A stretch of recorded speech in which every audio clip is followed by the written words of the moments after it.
Hello guys, good everyone. So, kumusta po mga ka-Freon? So, andito po kami ngayon guys sa Poblacion Zone 1, Javier Latest. So, nandito po kami sa bahay nila Mayor.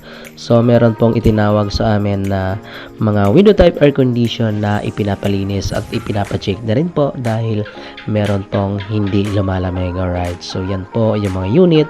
So, binaba na po namin lahat at binaklas isa-isa para ma-check at ma-cleaning muna bago ma-testing isa-isa at kung ano-ano yung mga problema. Alright, so yan po yung working area namin at may mga unit din po na nagyayelo. Ayan, so yan po yung lilinisin natin at i-repair natin po mamaya-maya. Alright, so yan po, binaklas namin isa-isa at mamaya-maya pagkatapos ipapatuyuin po namin yan.